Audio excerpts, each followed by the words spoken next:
여러분, 혹시 이런 생각 해보셨어요? 시대를 초월하는 보편적인 진리를 담은 텍스트가 전혀 다른 문화와 만났을 때 과연 어떤 일이 벌어질까요? 때로는 그 진리의 핵심이 문화라는 멋진 포장지 때문에 오히려 그 본질을 놓치게 되는 경우가 많죠. 오늘은 바로 그 포장지를 벗겨내고 알맹이에 다가가려 했던 아주 특별한 여정에 대한 이야기입니다. 자, 우리 함께 1970년대 인도로 시간여행을 한번 떠나볼까요? 존 리즈웨이라는 사람과 내비게이터 선교팀이 인도에 도착했습니다.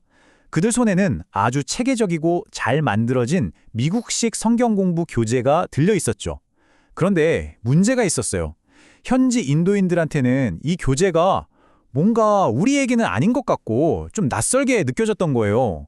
서구 선교팀이 떠나고 나서 인도 현지팀은 정말 상징적인 그리고 아주 중요한 첫걸음을 내딛습니다.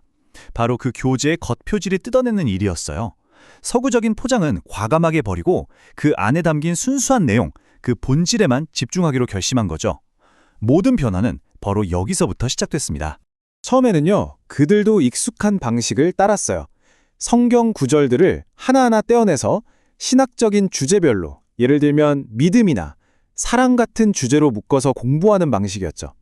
이게 언뜻 보기엔 되게 효율적인 것 같지만 곧 한계가 드러났습니다. 마치 엄청나게 큰 퍼즐이 있는데 그 조각 하나만 떼어놓고 이 퍼즐은 이런 그림이야 라고 말하는 거랑 비슷한 거죠. 전체 그림이 보일 리가 없잖아요. 그래서 정말 과감한 방향 전환을 합니다. 조각난 구절이 아니라 전체 이야기를 읽기 시작한 거예요. 예를 들면 사도행전을 쭉 읽으면서 바울의 여정 전체를 따라가 보는 거죠. 그렇게 하니까 그래서 바울이 이 편지를 여기에 보냈구나, 이런 배경이 있었구나 하는 게 비로소 생생하게 와닿기 시작한 겁니다. 더 이상 성경은 딱딱한 교리책이 아니라 실제 사람들의 삶 속에서 펼쳐지는 거대한 드라마가 된 거죠. 이렇게 전체를 보니까 정말 놀라운 걸 발견하게 돼요. 그동안 익숙했던 서구식 교재들이 주로 강조했던 건 개인 중심의 구원이나 성장이었거든요. 그런데 그 틀을 벗어날 수 있게 된 거예요. 오히려 인도 문화에서는 훨씬 더 중요한 가치인 가족과 공동체에 대한 성경의 깊은 통찰들을 발견하게 된 거죠. 드디어 성경이 마치 자기네들 말로, 자기네들 문화로 말을 걸어오는 것 같은 경험을 하게 된 겁니다. 이제 성경 공부는 더 이상 머리로만 하는 추상적인 게 아니었어요. 삶의 한가운데서 부딪히는 진짜 고민들을 다루기 시작했죠. 예를 들어 이런 현실적인 질문들이 터져 나온 거예요. 아니, 시장에 파는 고기가 우상에게 바쳐졌던 거라는데 이거 먹어도 돼요, 안 돼요? 부모님이 정해준 사람이랑 결혼해야 하는데 이건 성경적으로 어떻게 봐야 하죠? 다들 뇌물을 주고받는데 우리만 안 그러면 바보 되는 거 아닌가요? 이런 것들이요. 기존 교재로는 도저히 답을 찾을 수 없었던 그들만의 절실한 문제들이었죠. 바로 이 지점에서 고린도전서가 마치 열쇠처럼 딱 나타난 겁니다. 고린도전서는 그냥 신학 이론을 설명하는 책이 아니잖아요. 온갖 우상과 타락한 문화가 넘쳐났던 고대 도시 고린도에 보낸 진짜 편지였으니까요. 놀라울 정도로 지금 자신들이 겪고 있는 우상제물, 결혼, 분열 같은 문제들을 똑같이 다루고 있었던 거예요. 와, 이거 완전 우리 얘기잖아 싶었던 거죠. 이 방법이 얼마나 강력했는지 보여주는 유명한 일화가 하나 있어요. 고린도전서에 대한 아주 권위 있는 주석을 쓴 신학자가 리즈웨이를 찾아왔습니다. 그리고 인도팀이 고린도전서를 어떻게 자신들의 삶의 문제에 적용하는지에 대한 이야기를 듣고는 정말 큰 충격을 받았대요. 자신의 학문적인 주석이 완전히 놓치고 있었던 바로 그 현장의 맥락을 본 거죠. 그러면서 내가 쓴 주석? 이거 다시 써야 할지도 모르겠네 라고 말했다고 합니다. 자, 이 두 가지 방식의 차이가 느껴지시나요? 이게 바로 이 방법론의 핵심적인 변화를 보여주는 거예요. 왼쪽처럼 딱딱한 교리 논쟁을 벌이는 학문적인 접근에서 벗어난 거죠.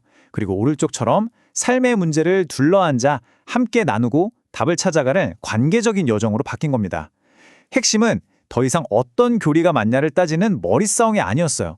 그보다는 그래서 우리는 이 현실 속에서 어떻게 살아야 하는가를 함께 고민하는 가슴으로 하는 여정이 된 거죠.